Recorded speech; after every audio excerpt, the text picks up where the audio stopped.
Hello and welcome back. We really did take a long break from the summer, but we are back in our schedule. And today we are going to talk about a topic that is long overdue.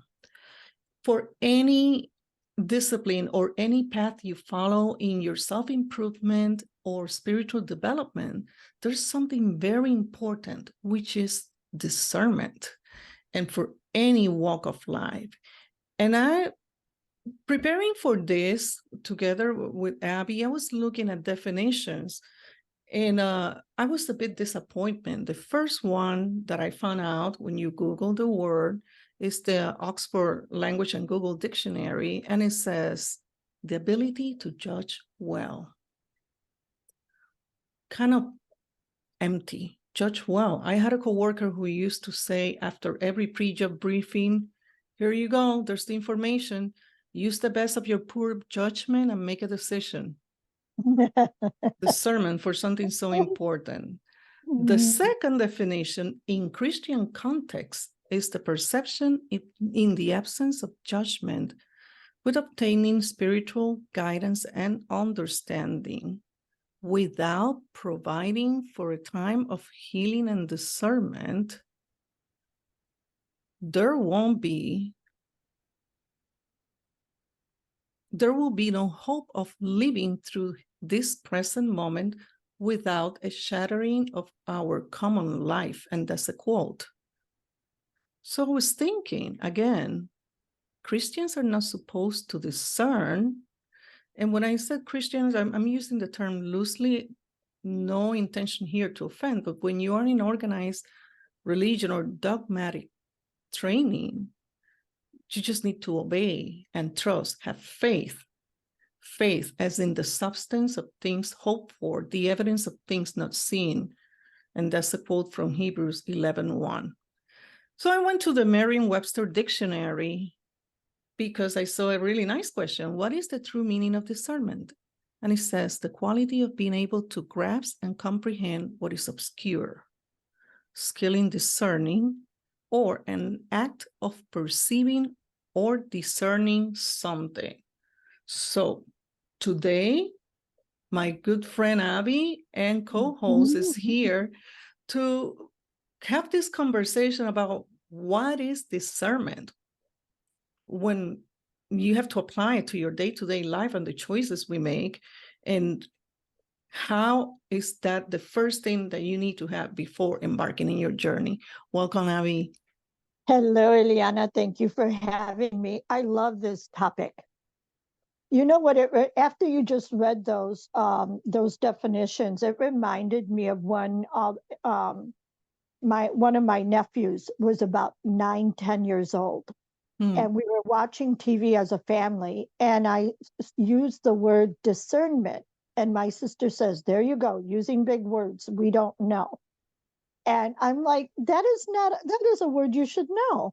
She goes, I don't know what it means. My 9 or 10-year-old nephew said it means it's almost like an educated guess. You're making the best decision based on the knowledge you have. And I said, there you go. A 5th grader knew what I was talking about, right? So, but here's the difference. Let's say you're with your friends, right? And you have the same kind of background, the same experiences. You're all in spirituality, and something comes up, and you have the opportunity to have an experience, right? Buy a ticket to do something, right? You're all going to make a discernment. Is this something I want to do, right? And based on your personal experience, oh, I already did that. I don't care to do that again. Another person may be, oh, I read Yelp and that person is not legit, or I have no interest.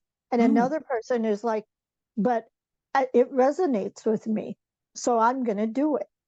So discernment is truly personal. Yes, it is. Personal.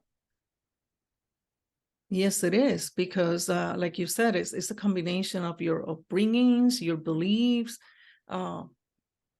the ability of judge your previous experiences and come up with that and make a decision. And But at the same time, think outside the box. but You now know, you're throwing a different I have the criteria discernment. here. I have a discernment that, you know what, I never thought of doing this, but I can see where the outcome might possibly be something I would like.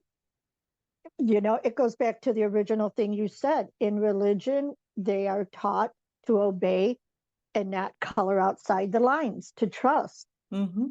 And in this situation, you know, discernment, it's personal. I can go outside the lines. I'm good with that risk.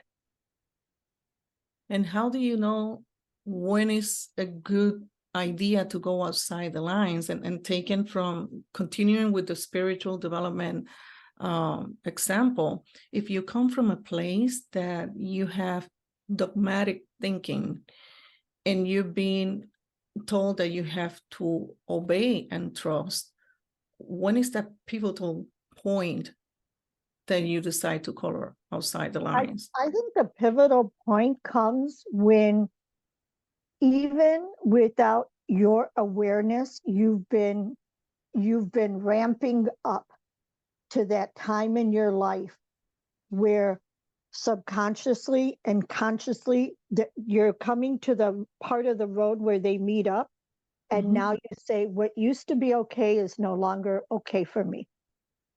You know, what I thought was not okay is now sounding pretty okay. And whether it be because we mature, whether it be because we changed our culture or our friendships, you know, somebody became a mentor, or maybe we were at the end of our rope and maybe we were on the floor with helplessness, hopelessness, and we did one more thing. We went to one more event. We heard one more speaker, and it resonated. And we were like, you know what? I'm going to do this. But those things, something has to trigger that change. Otherwise, you're just in a loop. Even when you're in the spiritual sense and not in a religious situation, you still have to have that discernment. Not all Yes, psychics are created equal. You know, true. not all readings are created equal. You have to have a discernment of who and why you're aligning with certain messages. That's discernment. That's true. That's true. And I think we have reached with this the masters and light showers with your example, something so important these days, because wherever you go, let that be social media, YouTube, or right in your community, there are so many in different cultures, in different modalities, and it's easy to get overwhelmed because for some of those, like you said, who have been in the floor and they're trying to pull themselves together, which one is the one to go? And it can be very unsettling to try to take that next step because you feel inclined to do something or not, or you cannot make a decision. And this is the part where it's so important to pay attention and see what resonates with you and not to judge. I don't know if that is the right word. Is that the word that I want to use? Judge the fact that there are so many teachers. I'm not going to say masters, because mastering is a path, it's a journey, never ending. That's why there are so many teachers and way showers, because they have to be as diverse as the human population. Right. Not all of them, or the most popular of them, is going to resonate with you. There has to be a teacher or way shower for everyone seeking their path. And that's when it comes, that saying that all paths are valid, because not everybody is the same. And I say this all the time in my other business, the crystal business, that yeah, there are so many crystal healers and crystal therapy teachers, yeah, there have to be, because they're going to come from different cultures. They're going to have different languages. They're going to mix them with some modalities that I might not be interested in. Or like, for instance, the conversation we were having before start recording, we were talking about druids. So in my practice, there might be people who would like to see me combine crystals with whatever are the traditions or whatever they observe in that culture. And that is not my area of expertise. So these followers or these seekers are entitled to find a teacher that can offer that to them. So to me, that's an example of discernment. It's not a disappointment. It's like there has to be somebody out there that speaks to me. And Well, and not there only is. that, right, right now the thing you brought up, culture, language, location, age group, generation, right? Yes. Education. Now we have to hit on alignment, Yes. and the scale of alignment is, I mean, as big as any number. Pick any number, change the dial, and there you have it. So now you find the right teacher, the right influence for a while, and then you outgrow them. And Yeah. now you have the discernment to know, you know what, they're going left, but I feel the need to go right. So now it's a never ending process. Yeah. That's another thing with discernment. When it's time for you to depart and be on your own journey looking for your next teacher or become one. Exactly. This is not about leaving one dogmatic thinking for another. And right. there's something that I want to clarify for people who want to start on this path, is that we're not here to follow a teacher blindly or to be attached to them forever because either we like him or her or there's a friendship. No, because it's a disservice both ways. And you have to have the discernment to understand that I'm not being a good student because I insist on having this teacher always there for me to keep. And being the perpetual student. Being the perpetual student or the perpetual current or client. That's not the purpose. And from the teacher viewpoint, if you are really in that path of service and that's your soul's purpose, you're not going to be here getting followers like in organized religion. No, it's for a person comes to you and you give that person the teachings, the training, and they can be on their way. That's what teachers do, because otherwise we'll be back in the structure of priest and followers. A hierarchy. Exactly. And that's not what we're here to do. And that's why it's so important that when jumping on improvement, whether it's spiritual or not, you have that discernment.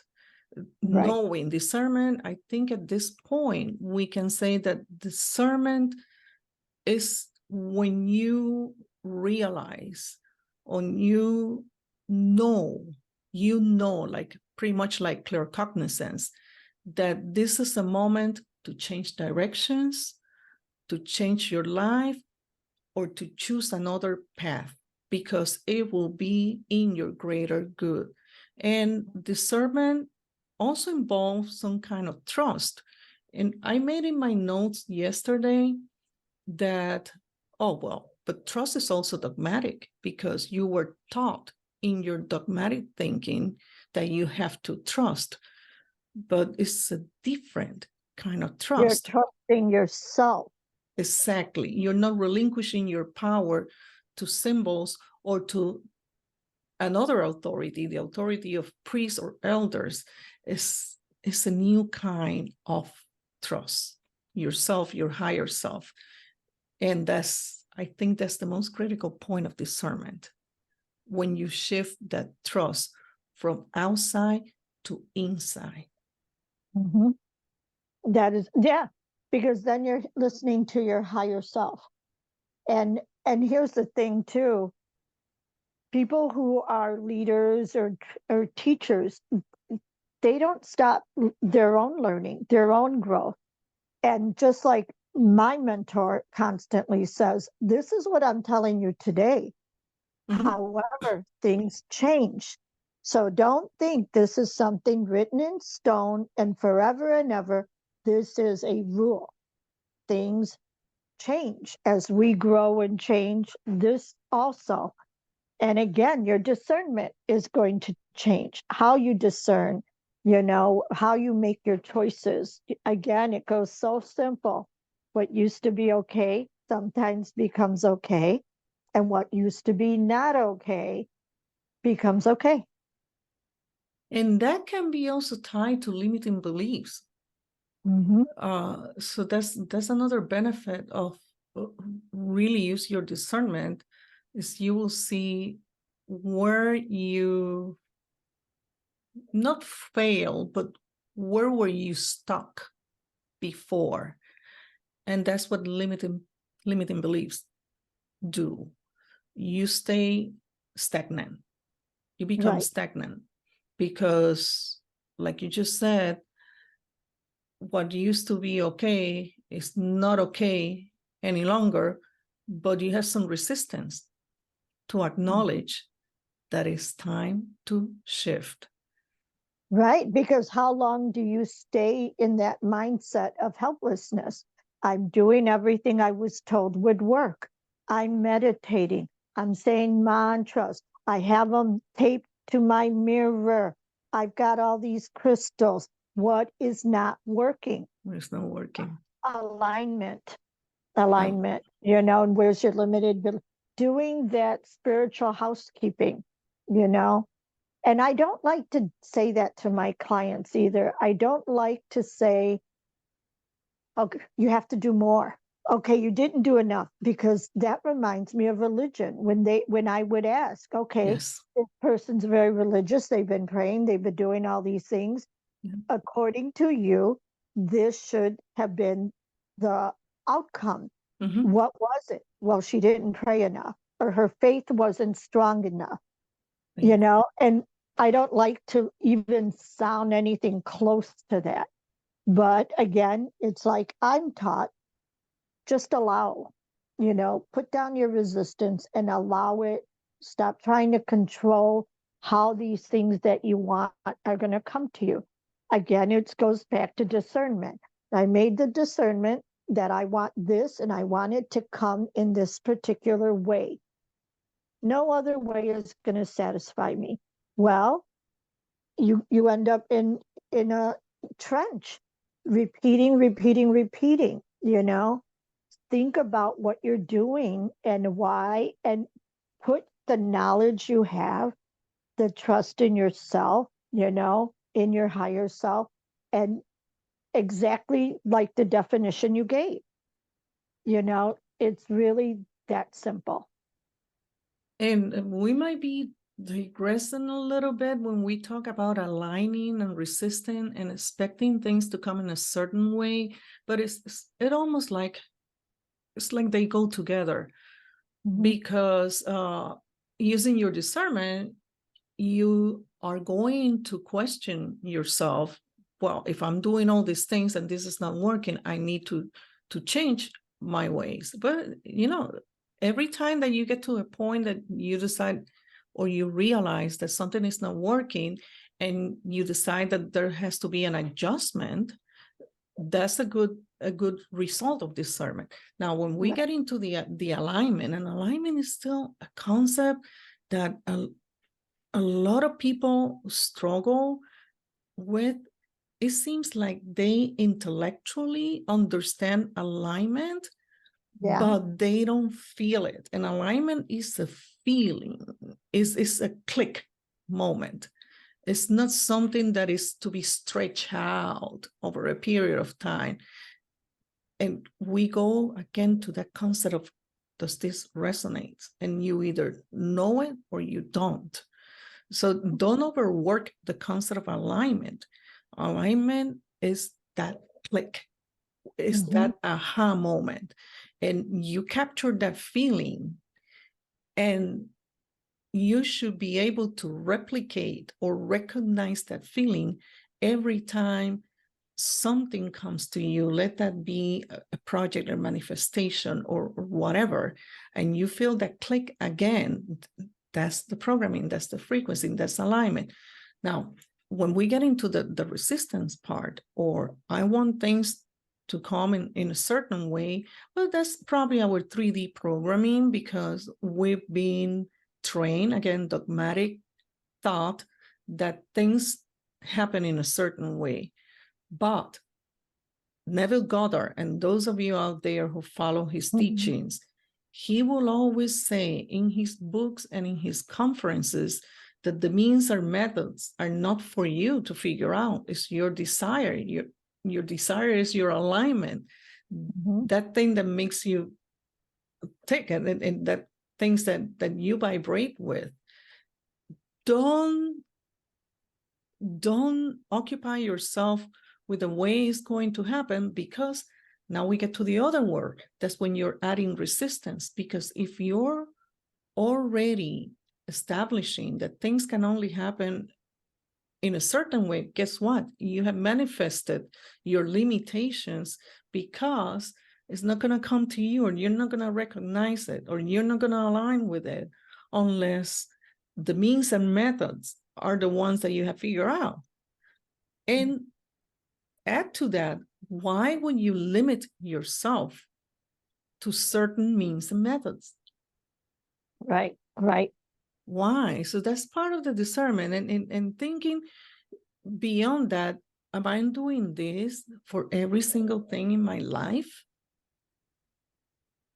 So it's a little bit of an exercise, and a good exercise to do, and think about your job, or think about the houses you live in, or the people that you associate yourself with professionally, personally. Think about even your hobbies, or I don't like that word, hobbies. Again, that's another conversation, but your interest, because a hobby is something that you do or you don't, but your interest.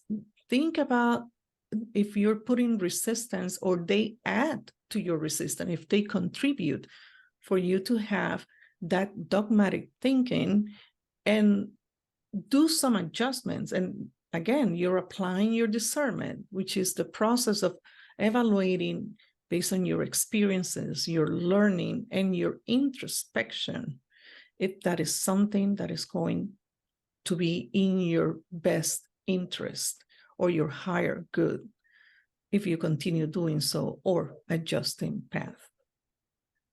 Well, and think of, you hit the main issues. You hit your personal relationship. Okay.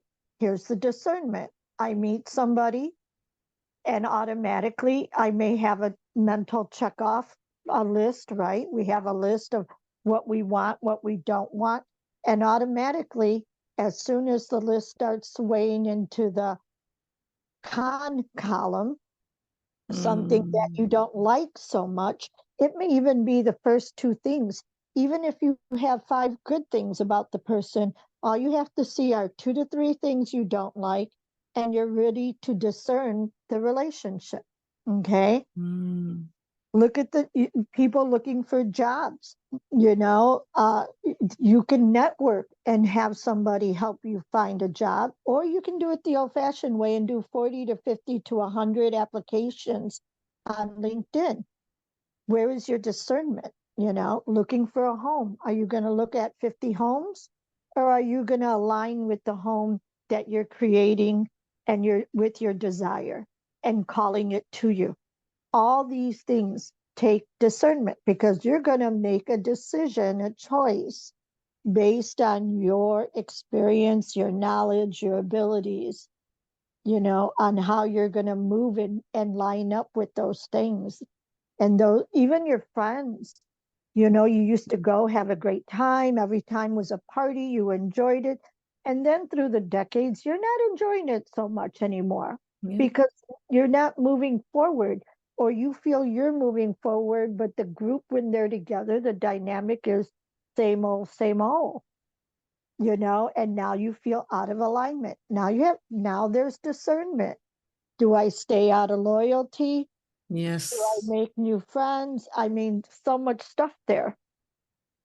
You just hit that in the head. I was thinking, okay, then you start talking yourself out of it and fighting your discernment or your Yes. good Yes. judgment by saying, oh, but these people have been there for me for so long and we get Yes. along so well. Why is this that important that I need to walk away from them?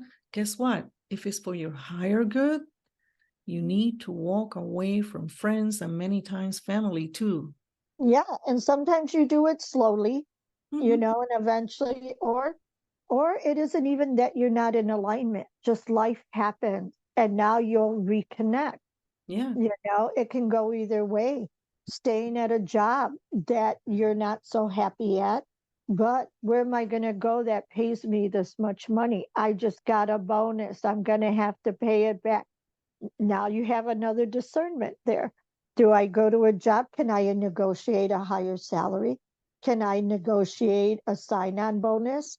I mean, there's so many things that you're resistant to because in your mind, who's going to pay me this much? You know? Yeah. Part of the limiting beliefs that, oh, nobody is that lucky or people don't do that anymore. Again, Yeah. go through those keywords or those key phrases that been searing to your mind. In the example of switching jobs, we can do a whole season about switching jobs because that's one of the things. It's a root chakra thing because it goes Yes. your Yes. safety, your survival, your needs. But that's probably the first, that and relationships, especially romantic partnerships, those are the two areas that probably you have the biggest limiting beliefs and the, let me see how I say this, deficit of discernment. Those are the Oh, two good one. areas. Yeah. Good one. Deficit of discernment. Those are the two areas that these situations show the most. So I'm not saying for our audience that you have to go immediately and start taking inventory. It's not about that exercise. That's another thing because we've been driven to work, and you have to take everything as a task to complete.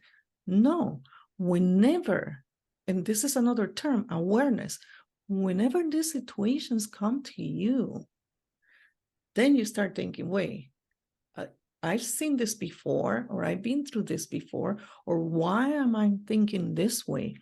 What if, just again, like Neville Goddard and many others, when you use that term, that phrase, what if, you're opening a door for a shift to start, for a change to start, because you start tapping into other possibilities.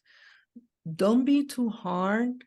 Don't be too dogmatic in taking this so-called exercise of examine your life and declutter your life. That's another big Right. buzzword Right. out Yeah. there. No, start gentle. What if? What Mhm. if this could be this other way? And play with that. Play with Mhm. that. I know that Because, we don't allow ourselves to play. Play with that. well, the other part is we're not saying, okay, here's a podcast and now go be discerning. You've always been discerning. You are always in that mode of discernment. I'm asking for people to be self-aware. Yeah. Like you said, oh, I've been through this before. I've seen this before. What did I do before? And what am I going to do better? Because when we know better, we do better. It's that all these little phrases, but they're true, you know. So I would just like to have it be that anyone who's listening is be self-aware of how you are using your discernment, And allow yourself the opportunity to change for your higher good. Right. And change doesn't have to be dramatic. It's gradual change works wonders. And I'm going to use the example for those who like that physical fitness. You don't start going crazy when you start a workout routine after being for years stagnant. So anything that you can do for your self-awareness, for taking down resistance, everything, believe it or not, works. Yeah. As long as you open that door. Yep. Well, Abby, this has been a good conversation. I mean, it's like I said, this was long overdue because there's a lot of people think there's a lot of confusion out there, and they bring the negativity of, oh, there's so many people that say so many things. Well, there's how many 7 billion humans on this planet, and each one of them is different. So the teachers have to adjust in order to be good teachers and to show you the way. They have to understand all those differences, and they have to be able to speak in a way you are receptive and you understand, and don't become attached to them or follow them blindly. Take the teachings and move on in your journey.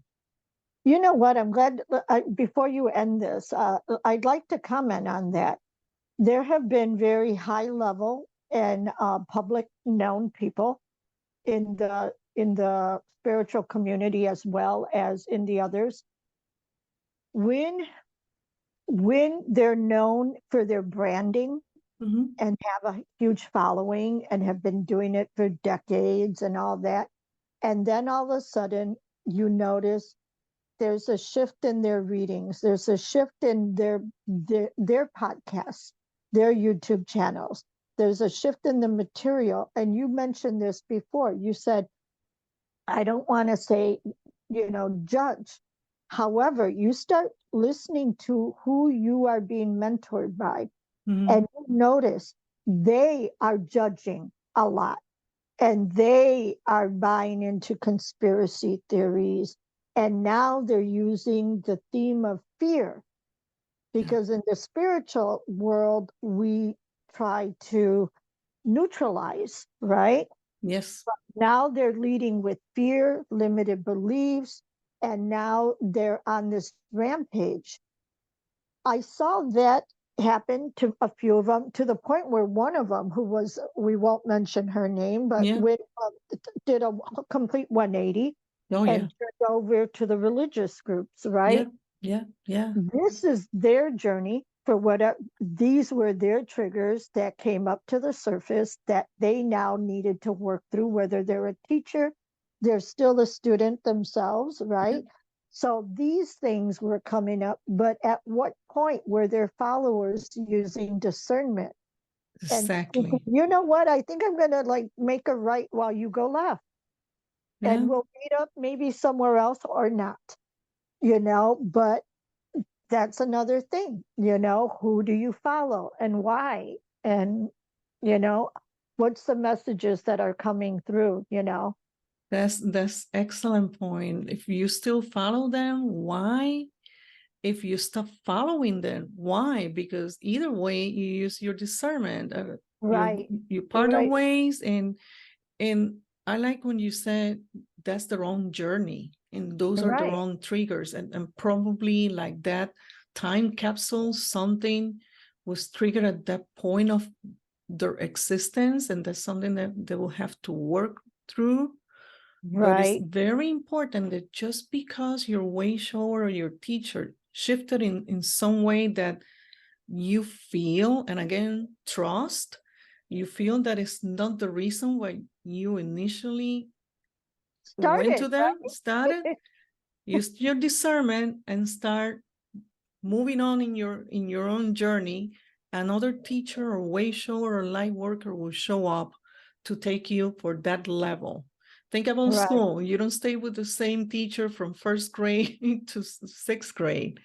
It's a Right. different teacher for different level. But And yeah, we have to go back to what you said. All paths are valid. paths The are valid. teacher doesn't, we don't need, I, all paths are valid. We shouldn't judge them for Mhm. them going through their own experiences that are coming up, just like we wouldn't want them to be passing judgment on their followers, you know? Exactly. But there's a lot of red flags there. So if you follow them and you find yourself where you've either committed yourself to financial strain because you over financed their cause, right? Or your time, or you've given them and now you've lost family and friends because now you're spouting off the same philosophies. Where's your discernment? Apparently you were in alignment with all of that. You can't do it if you weren't in alignment. Exactly, exactly. So there's a lot of things to unpack in wrapping up this episode, but those components are important: discernment, trust, your higher self, and knowing when to shift gears, because that is valid. That's part of the Yes, journey. And yes, again, trust that feeling when something doesn't feel right. It's because it's not. Don't talk yourself out of it and add right, resistance and put all these obstacles in your way. There's no need. It is okay to part ways.